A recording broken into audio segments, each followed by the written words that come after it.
안녕하세요. 가치의 가치입니다.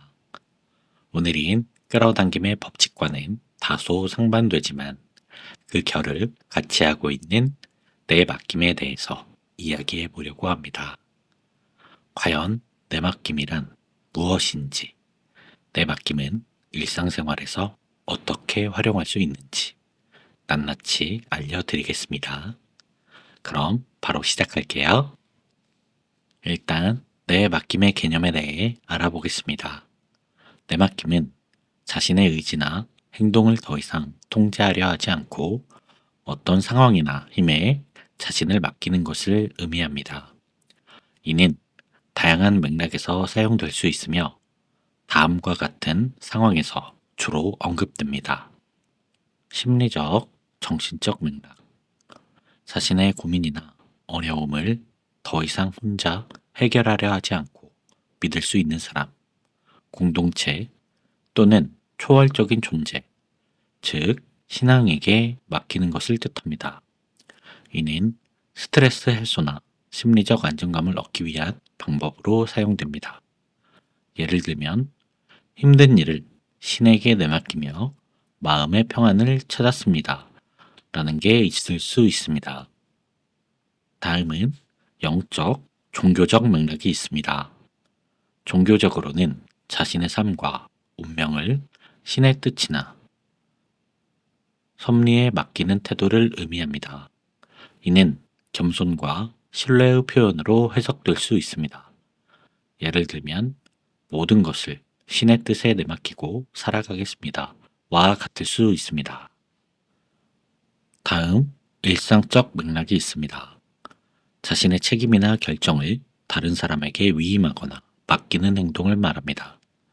예를 들어 중요한 일은 믿을 만한 동료에게 내맡겼다 라는 게 있습니다. 내맡김은 자기 자신을 내려놓고 외부의 힘을 신뢰하는 과정에서 오는 해방감과 동시에 무책임하거나 회피적인 태도로 오해될 가능성도 있으니 맥락에 따라 신중히 사용해야 하는 개념입니다. 그렇다면 내맡김의 권위자, 상처받지 않은 영혼, 삶이 당신보다 더 잘 안다의 저자, 마이클 싱어의 관점으로 들여다보겠습니다. 마이클 싱어는 그의 여러 저서에서 내맡김이라는 개념을 심도 있게 다룹니다. 그는 내맡김을 삶에서의 저항을 내려놓고 자신을 우주의 흐름이나 자연스러운 삶의 과정에 맡기는 태도로 설명합니다. 이는 단순히 수동적이거나 체념하는 것이 아니라 오히려 삶에 대한 깊은 신뢰와 연결되어 있는 적극적인 실천입니다. 그의 관점을 바탕으로 내 맡김을 구체적으로 설명하면 다음과 같습니다. 내 맡김의 핵심, 저항을 내려놓기. 마이클 싱어는 우리 대부분이 삶에서 발생하는 사건이나 상황에 대해 끊임없이 저항하거나 통제하려 한다고 말합니다. 이러한 저항은 마음속에서 부정적인 감정과 스트레스를 만들어내며 진정한 평화와 자유를 방해한다고 봅니다. 저항의 예를 들면 어떤 일이 우리가 원하는 대로 흘러가지 않을 때 우리는 불만이나 두려움, 분노를 느끼며 상황을 바꾸려고 애씁니다. 내 맡김의 태도는 대신 내 맡김은 이러한 상황이 자연스러운 삶의 일부임을 받아들이고 그것에 저항하지 않는 것입니다. 이는 자신이 통제할 수 없는 것을 인정하고 삶의 흐름을 신뢰하는 태도입니다. 내맡김은 수동적인 체념이 아닙니다. 내맡김은 단순히 아무것도 하지 않겠다는 수동적인 태도가 아닙니다. 오히려 내맡김은 순간순간 삶이 우리에게 요구하는 일에 열린 마음으로 반응하고 거기에 최선을 다하는 태도입니다. 마이클 싱어의 철학을 살펴보면 그는 자신의 경험을 통해 내맡김은 삶의 계획을 내려놓고 눈앞에 주어진 기회와 흐름을 받아들일 때 더 풍요롭고 성공적인 삶이 가능하다고 강조합니다. 내맡김은 우리가 해야 할 일을 하지 않는 것이 아니라 오히려 그 일이 우리 삶에 주어진 자연스러운 일부라는 점을 인정하며 편안한 마음으로 행동하는 것을 의미합니다. 내 맡김은 삶을 일종의 우주의 계획 또는 보이지 않는 힘에 대해 신뢰를 바탕으로 한다고 볼 수 있습니다. 이는 모든 일이 결국 자신에게 필요한 방식으로 일어나고 있다는 믿음과 연결돼서 삶의 흐름에 대한 신뢰를 가집니다. 또한 내 맡김은 결과에 집착하지 않는 태도도 포함됩니다. 즉, 상황이 어떻게 흘러가든 그 과정에서 배우고 성장할 수 있다는 믿음입니다. 마이클 싱어는 자신이 계획한 대로 일이 진행되지 않을 때조차 그것이 더 큰 계획의 일부일 수 있음을 인식해야 한다고 조언합니다. 다음은 마이클 싱어의 실천 사례를 살펴보겠습니다. 그의 책 될 일은 된다에서 내맡김의 실천이 어떻게 그의 삶을 변화시켰는지를 다룬 개인적인 이야기를 담고 있습니다. 그는 원래 은둔 생활을 하며 명상에 집중하고자 했으나 삶의 흐름에 자신을 내맡긴 결과 전 세계적인 성공을 거둔 기업의 CEO가 되었고 그의 삶은 예상치 못한 방향으로 전개되었습니다. 그가 직면했던 중요한 선택의 순간들에서 그는 자신의 개인적인 욕구와 두려움을 내려놓고 삶이 자연스럽게 흘러가도록 내버려 두는 태도를 유지했습니다. 그리하여 내맡김을 통해 사람은 더 이상 외부 환경에 의해 흔들리지 않으며 내면의 자유와 평화를 경험할 수 있게 되었습니다. 내맡김은 자신이 통제할 수 없는 것에 대한 집착과 불안을 해소하며 더 깊은 정신적 평온을 가져왔고 삶의 흐름에 자신을 맡길 때 삶은 자연스럽게 더 큰 조화와 균형 속에서 전개되도록 했습니다. 내맡김을 실천하는 방법은 다음과 같습니다. 마음의 소음 관찰하기, 우리 내면의 목소리, 두려움, 걱정, 욕망 등을 인식하고 그것에 휘둘리지 않는 연습을 합니다. 현재 순간에 머무르기, 미래나 과거를 걱정하지 않고 현재 주어진 상황에 몰입합니다.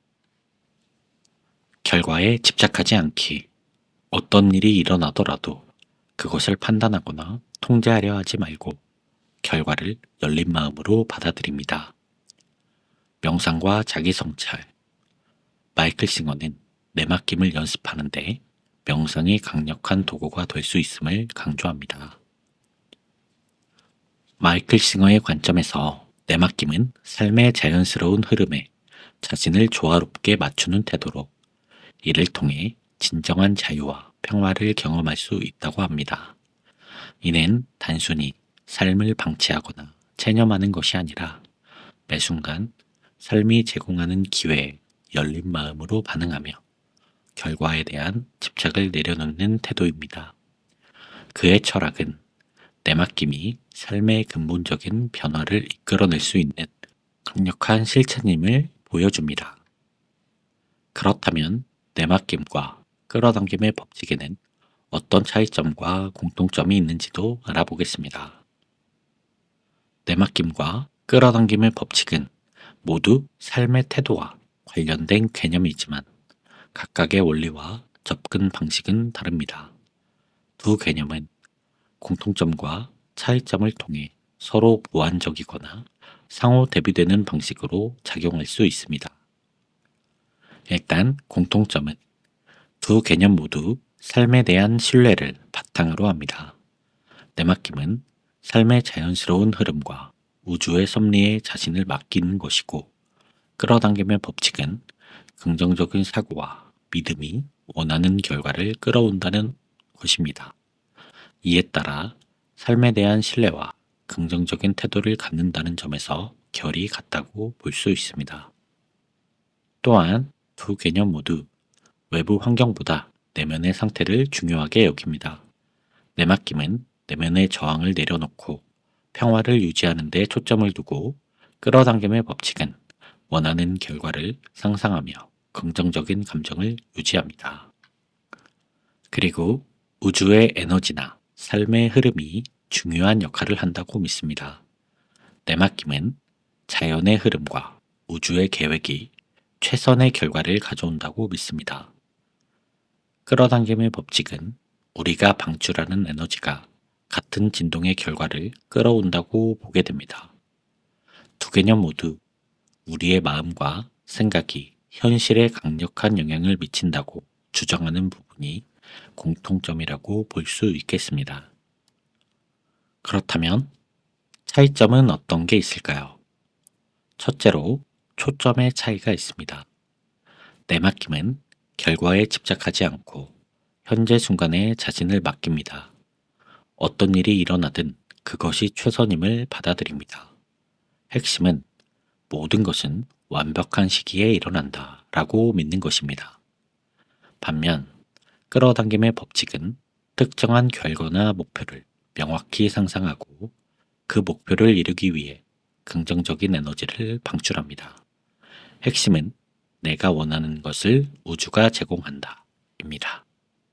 둘째로 행동의 접근 방식의 차이가 있습니다. 내맡김은 행동보다 수용과 신뢰에 중점을 둡니다. 삶의 흐름을 거스르지 않고 자연스럽게 받아들이지만 끌어당김의 법칙은 적극적인 의도 설정과 행동을 통해 원하는 결과를 구체적으로 끌어내려고 노력하게 됩니다. 셋째로 결과에 대한 태도가 있습니다. 내맡김은 결과에 대해 집착하지 않습니다. 좋은 일이든 나쁜 일이든 그 모든 것을 삶의 일부로 받아들입니다. 반면 끌어당김의 법칙은 원하는 결과가 이루어질 것이라는 확신을 가지고 행동하며 결과를 달성하기 위해 끊임없이 집중합니다. 넷째로 주도권의 차이입니다. 내맡김은 우주나 삶의 흐름에 자신을 맡기고 자신이 모든 것을 통제하지 않는다는 사실을 받아들입니다. 끌어당김의 법칙은 자신이 원하는 현실을 창조할 수 있다는 마음을 바탕으로 자신이 주도권을 가진다고 봅니다. 다섯째, 실천 방법입니다. 내맡김은 주로 마음의 저항을 관찰하고 내려놓으며 현재 순간에 머무르는 명상적 태도를 강조합니다. 반면 끌어당김의 법칙은 명확한 목표 설정, 시각화, 감정의 조율, 긍정적인 자기암시 등을 통해 원하는 것을 끌어옵니다. 이처럼 이 두 개념은 상충하는 것처럼 보이지만 사실 상호 보완적으로 작용할 수 있습니다. 원하는 것을 설정하고 시각화한 후 결과에 대한 집착을 내려놓고 우주가 적절한 시점에 제공할 것임을 신뢰하는 방식으로 두 철학은 결합할 수 있습니다. 자신의 목표를 설정하면서도 과정에서 일어나는 모든 상황을 수용하며 내맡김의 태도를 유지하여 끌어당김과 내맡김을 균형 있게 활용할 수도 있습니다. 그리하여 내맡김은 삶의 자연스러운 흐름에 대한 완전한 신뢰와 수용을 강조하며 결과에 대한 집착을 내려놓는 평화로운 태도입니다. 끌어당김의 법칙은 자신의 의도와 에너지를 통해 원하는 결과를 구체적으로 창조하려는 적극적인 태도입니다. 두 개념 모두 우리의 내면을 변화시켜 더 나은 삶을 살게 하는 데 기여할 수 있으며 필요에 따라 조화를 이루며 사용될 수도 있습니다. 어떤 경우 끌어당김의 법칙으로 살아가다가 또 어떤 때는 내맡김을 실천했다가 하며 왔다 갔다 하기도 합니다. 그러나 여기에서 맹점은 둘 모두 우리가 바라는 것을 이루기 위해 취해야 하는 삶의 태도가 긍정적이어야 한다는 것입니다. 오늘은 여기까지입니다. 끌어당김의 법칙이든 내맡김이든 둘 중 자신에게 맞는 것을 선택하여 실행하고 원하는 인생을 기쁘게 살아가는 여러분이 되셨으면 좋겠습니다. 오늘도 가치 있는 하루 되세요. 감사합니다.